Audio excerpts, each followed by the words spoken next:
Hi, my name's Paige. I'm a tattoo artist in Kelowna. I decided to do a project to tell people stories. I find that the tattoo industry is becoming a little bit selfish. People are talking more about them and their art and less about people. And without the people, we don't have a job. So I think it's a little bit more important to talk about them for once. So I wanted to take a client that I thought had a story that was worth telling. I think this is really important to put a spotlight on the client and not on the artist, and take that story and make a beautiful tattoo out of it and document the whole thing and give them something special to go home with and make them feel good. So that's what we're doing today. I'm excited. This has been a long process and it's finally going away.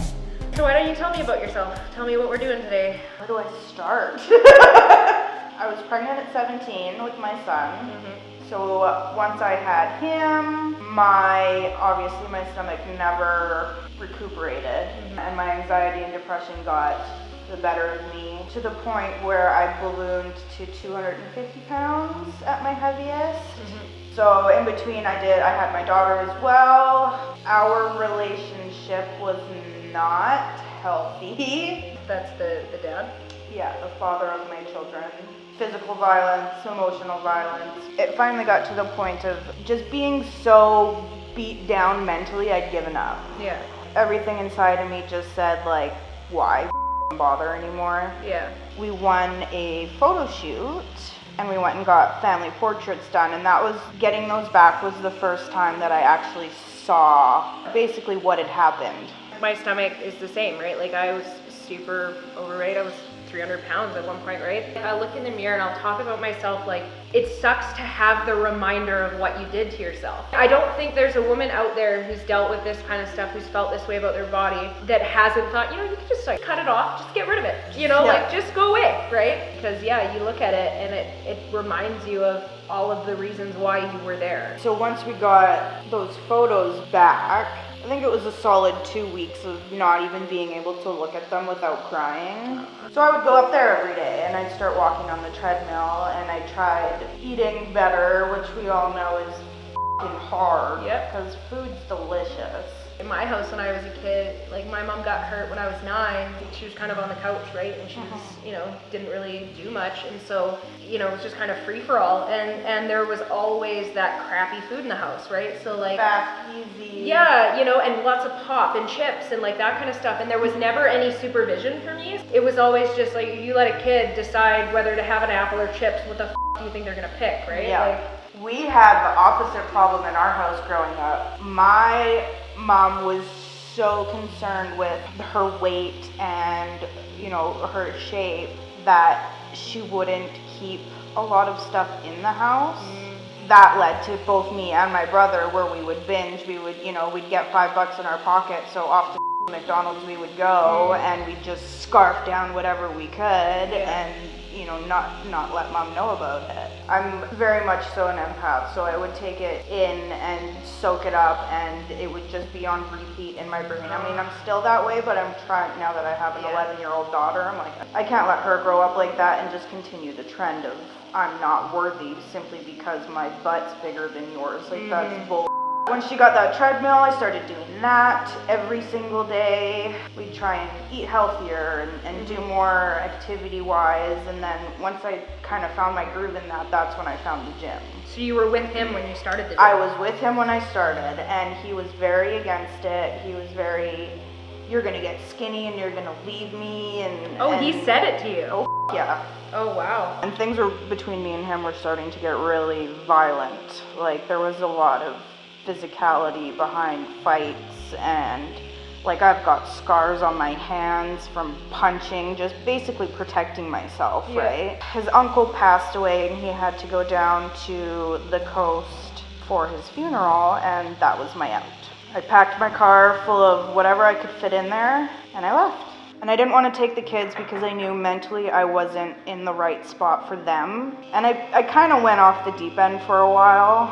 I kept working out because that was my safe spot. That was my sanity. That's what, it kept me going through all of the bull that I was going through. For sure. I was depressed probably like my whole life, right? Like, I didn't realize I was depressed my whole life until I was like, I think I was like 20.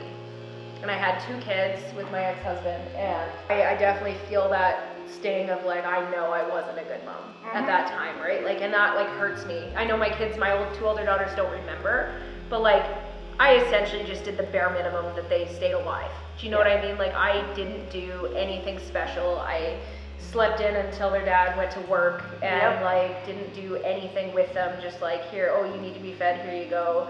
Waiting longer than you probably should to change diapers, and like just miserable. I was miserable, you know. And when I finally like told everybody, like my mom and my ex-husband, and I, you know, told everybody, hey, like I think I'm depressed. And everybody was like, oh yeah, we knew something was wrong with you.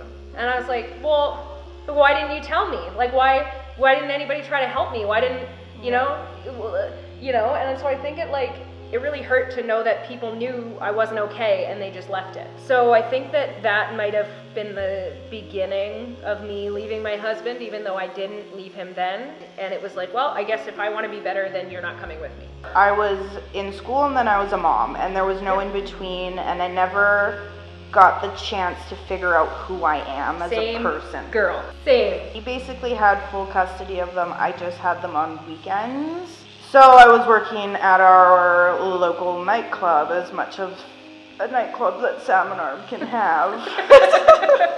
Woo, outlaws. So he started taking them away at that point, because now I was just wild and acting like I was a young teenager again, and he was very like put off. Sounds fathery. Yes. Like you. I did like the exact same thing. He still had the kids at his house. I was living elsewhere. But I was still with them pretty much every day for like when he was working, I was there, and then I would go home after.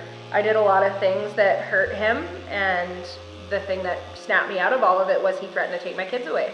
And it was like right then I like snapped, and I was like, holy you're being an right? Like, you are not doing things right. And I remember I begged him not to. Like, I was like, please don't take them away, because my now middle daughter was a year old at the time. She wasn't even quite walking yet. And I'm like, if you take her away, like, I'll miss all of that, right? Like, please don't go, right? And he didn't, so thank God. And I stopped, like, not completely. I still went and did stuff, but I was just a lot more respectful about it, smarter about it. And, you know, I cared more, so it wasn't quite so bad. So I went up to his mom's one day to pick the kids up because it was my day with them.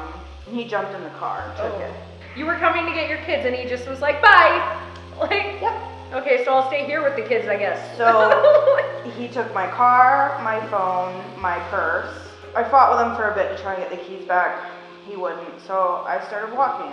And then he started following me. I'm screaming at him to leave me alone. Like on foot he's following you? No, in the car. Oh. We're out in like rural, like farmland, right? So there's not usually people around, but I guess somebody had seen this and called the cops. Oh. I've been walking for about 20 minutes before the police show up, and he stops and he talks to me to find out what's going on, and then he turns around and he goes back and he talks to my ex, and then my ex turns around and leaves. So I had told this officer that I was walking back to Salmon Arm. He left me there. Like all by yourself in the middle of nowhere, the cop just left you there. He left me there to walk home. With nothing. No one would even know where you are. And then this 5-ton truck pulls up. Like serial killer movie, rickety old hunk of 5-ton truck. Oh no. And I'm like, this is where I die. Like, this is it. This He's gonna take me, he's gonna cut me up, and he's gonna throw me in the ditch, and that's the end of my life.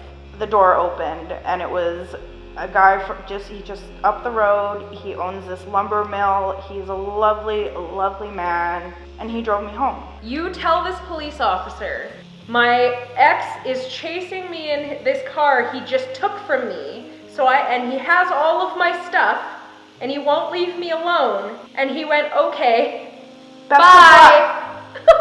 Have fun with that poor tiny woman. I don't know if you know this, but 1.2 million women in BC have experienced physical or sexual assault. And that's not how many times it's happened, that's how many women it's happened to. And most women who are victims are multiple time victims, like multiple times, right? So that's not, like, that number is double that at least of experiences, right? That's what really sucks too, is like that's what people say. You're lucky because you could have died. Oh, thanks. No, I was just left on the side of the road, but I should be happy that I'm not dead. Yeah. Like, you can't tell me just because I survived it that I'm now lucky, because it's a mental thing now. Yeah, exactly. So he left you there, and you left, and then so did you get your car back? I got the car back the next day. I was headed out to pick the kids up from his house.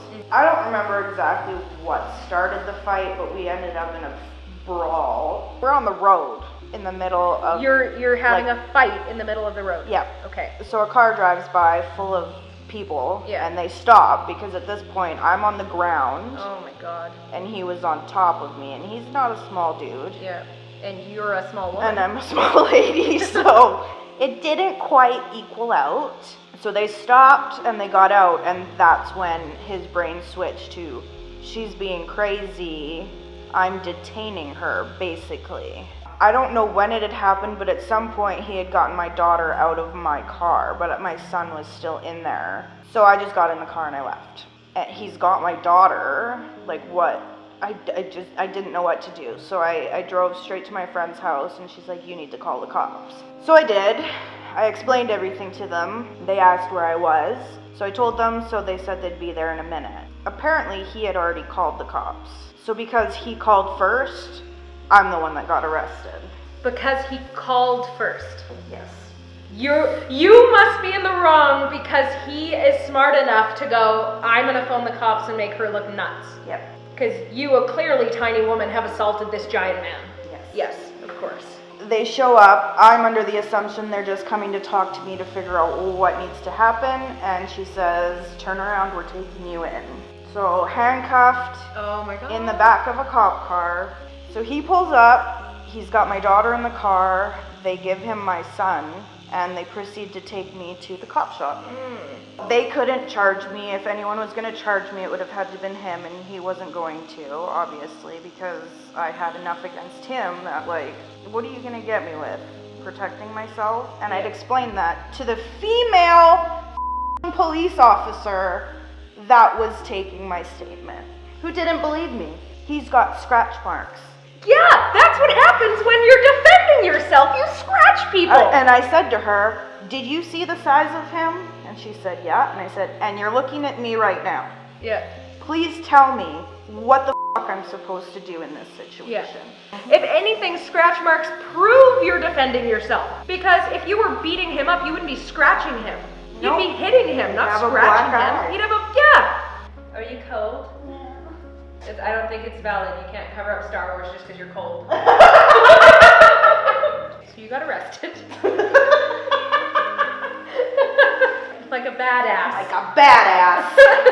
At this time I was working two jobs. I was at our Yamaha dealership, and then at night I would be at the bar. Like, I'd be working 9 to 5 at the shop, and then I would go home and have like a 2-hour nap and get up and get ready again and go to the bar and be working until like 3 a.m. Yeah. Go home.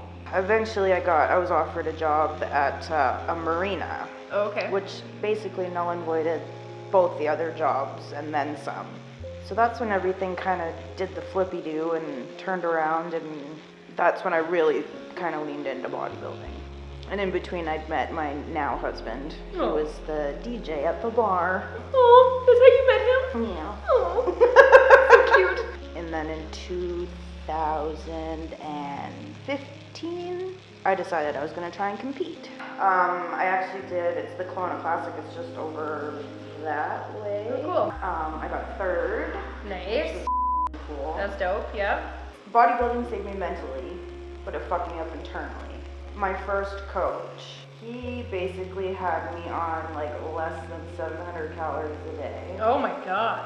So I was basically running on fumes for like a solid 6 months. And then after I competed, I rebounded really fucking hard. My husband lost his job, and all of the money that we had saved for our wedding, I mean, he was my fiance at the time, we had to use to live. So it was like stress piled on top of metabolic damage, piled on top of, you know, hormonal imbalances and more anxiety and depression. From the food and stuff? Yeah. We made it work, and we got married in 2016. So after we got married, I wanted to compete again. So I competed in November 2016. And I actually did women's bodybuilding in that one.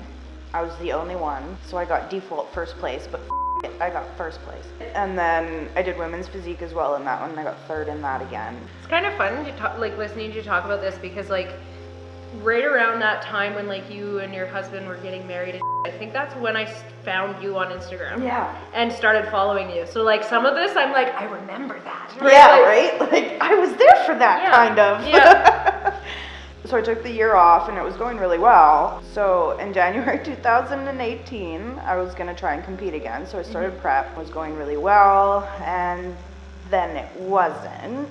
Was it like the same problems? Like I was gaining weight somehow. fat weight, not muscle weight. Yep. And it was just gaining and gaining and gaining, and it didn't make any sense. So finally I caved and went to the doctor. Like basically all my hormone levels were so low that my body didn't know what to do. Everything had just given up internally. Like my metabolism, all my hormones, everything was like, F you. When you go through all of that and you find the thing that like helps you, and then all of a sudden that gets taken away, I can imagine that's no way. So at that point, like my depression and anxiety was so bad because like I felt like I had nothing left. Although I mean I had my family and all that, but when you're in that state, you've got nothing, right? Yeah. Women tend to do a thing where being a parent becomes part of their identity, and that's just not the case. Like you can't just be a mom. No, you're like, more than that. Yeah. And so if you have found something that makes you feel like a human, like you're a person who does these things, and then all of a sudden all you have again is you're just mom. Yeah, you're not you anymore. And that's what happened. It was gone. So once I finally got my head out of my own got out of my depressive state, I started researching powerlifting because it still gives me the same kind of outlet. I just don't have to diet.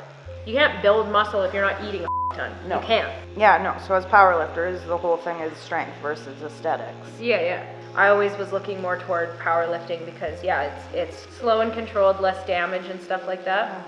I have massive body dysmorphia. Same. I'm So, certain. In the mirror, I'm still very, very large. Mentally, I know that I'm not. So telling my brain to see what's actually in the mirror versus what it's seeing is like, you're like trying to retrain it.